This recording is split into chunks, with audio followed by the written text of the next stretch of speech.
Yo, what is up guys, Delboy here, aka Blue Collar Sports TV. Hopefully you guys are doing well. If you're new here, smash that like, hit subscribe, all of that good stuff. Wow, Josh Taylor defeats Jack Catterall by a controversial split decision to retain his undisputed titles. Where do we start with this one? First and foremost, going into this fight, I was picking Josh Taylor, and I felt he would win this fight more than likely by late stoppage, but I was pretty confident that Jack Catterall would surprise people in regards to how competitive he makes this fight. But even me, I was surprised by just how much success he had in this fight. Early on, round one, both guys pouring with their lead hands, looking for openings, the average feel-out round. I felt Jack Catterall was a bit more effective with his lead hand, and in round one, he landed a really good straight left hand, bang on the chin of Josh Taylor, and that really foreshadowed the next few rounds, in my opinion. So round one, in my opinion, was a Jack Catterall round. Round two was another fairly low output round. Jack Catterall once again being quite economic. He was kind of taking the half step back and waiting for Josh Taylor to advance to throw his straight left hand. Josh Taylor was coming in with quite a low lead right, which opened himself up to the straight left hand of Jack Catterall, and he was timing that quite nicely as Josh Taylor would try to advance. Josh Taylor landed a couple of good right hooks in the second round. It was a close round in my opinion, but I gave it to Jack Catterall. You could have given the second round either way. Round three was a competitive round also. Both guys upped their output in the third round. Both guys exchanged. Josh Taylor done some good inside work, some good body shots, whereas, Jack Catterall once again was landing his straight left hand, and also he was throwing his jab from that crouched position, catching Josh Taylor. Some good exchanges in the third round, but to me, Jack Catterall was the guy who was landing the better shots, the more quality shots, and I felt he was getting the better of most of those moments in the third round. So I gave the third round to Catterall, but once again it was competitive. I felt rounds 4, 5 and 6 were pretty clear Jack Catterall rounds, to be honest. A lot of Josh Taylor's work was messy, smothering. He was landing a lot of kind of rabbit punches, not scoring punches, smothering his work. I think the right hook was working for Josh Taylor at times, but he wasn't throwing it enough. He also landed a couple of good uppercuts from his lead hand in rounds, I think it was rounds 4 and 5. But once again, he wasn't throwing many of them, so to me it was hard to score these rounds to Josh Taylor. Again, you could have scored the second and third to Josh Taylor maybe, but after 6 rounds, there is no way Josh Taylor was winning this fight. At best case, he was 4-2 down. At worst case, he didn't win a round. I felt after the 6th round, Jack Catterall noticeably started to slow down. He was starting to clinch a lot more. He was holding a lot more, and he wasn't working enough. Round 7, a messy round, a lot of mauling, a lot of holding, but Jack Catterall really didn't do anything, quite frankly. He managed to turn it around though in round 8. He actually landed like a series of sort of overhand lefts, and they caught Josh Taylor as Josh Taylor was crouching down. And the final shot of that combination put Josh Taylor to the canvas, and it was a knockdown. So round 8 was a 10-8 round for Jack Catterall. I felt Josh Taylor won round 9, quite frankly. Once again, it was like round 7. Jack Catterall just holding, mauling, wasn't throwing, whereas, Josh Taylor was at least letting go of his shots, working on the inside. Again, a lot of his work wasn't exactly pretty, but he was throwing shots. So, round 9 was a Josh Taylor round. Round 10 was another Josh Taylor round, actually a 10-8 round, because the referee deducted a point from Jack Catterall. And in my opinion, it was deserved because the holding and mauling was getting excessive. And, Jack Catterall was initiating a lot of the holding. Having said that, though, prior to that, yes, Catterall was doing a lot of holding, but Taylor himself was being very dirty in this fight, throwing a lot of rabbit punches, leading with his shoulder, leading with his forearm, but the referee didn't really say too much about that.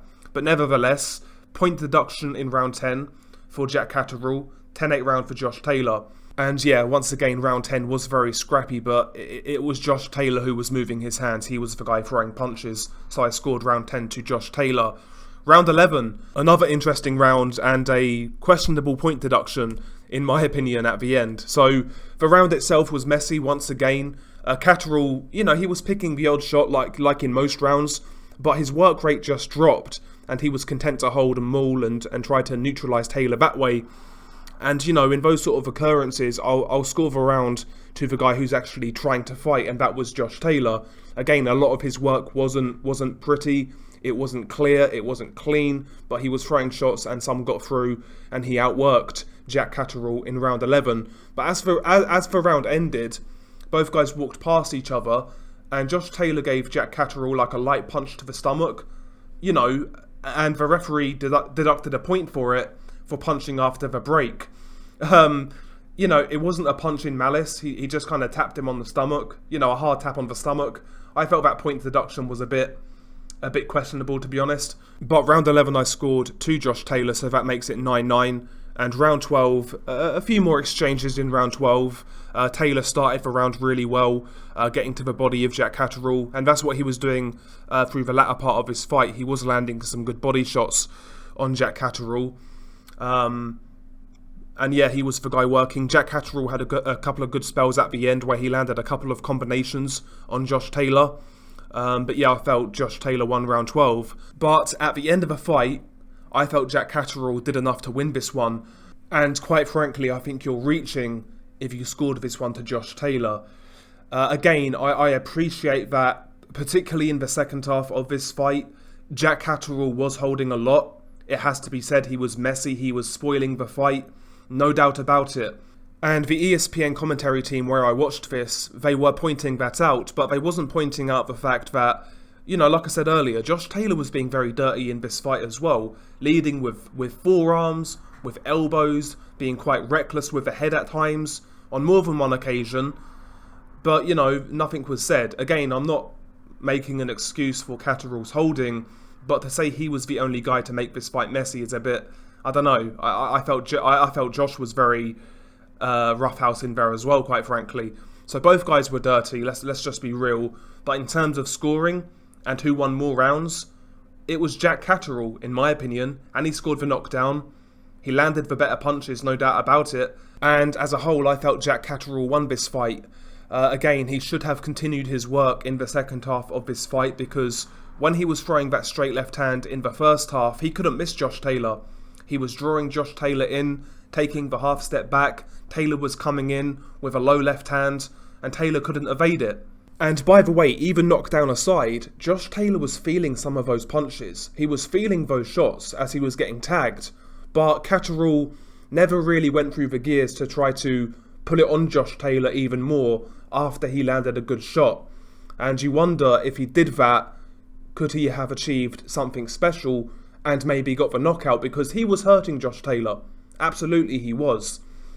So I'm sure Jack Catterall was going to look back and regret certain things, but I still felt he won this fight. As for Josh Taylor, I felt it was a horrible performance. He looked flat. He looked cumbersome. His lead hand in this fight was terrible. His jab was non-existent. Just predictable, cumbersome, slow, lethargic. Yeah, I mean, he looked poor. Is that the weight cut? Does that have something to play here in regards to his performance? Or is Jack Catterall just a good fighter? I was saying before this fight, I think he is a good fighter. I think people are underrating him. But I never expected a fight like this, where you could easily say he got jobbed on the scorecards. I still felt he would lose conclusively, but I felt he would put up a good fight. So Josh Taylor, I mean, regardless, it was a poor performance. Questions now are going to be asked of Ben Davison. Is Josh Taylor going to move to welterweight? What's the future holding for Josh? We shall see. Quite frankly, I know the fight, I actually felt it was a good fight. It was very messy, but I actually felt it was a good fight. I think that fight needs to be run back. I really do. They need to run that fight back. If boxing was a fair sport, they should run that shit back. It'd be nice if the WBO got involved, maybe. But it was what it was. That's boxing. What can you say? Share your thoughts below. What did you make of this fight? It's been your guy Delboy. Peace.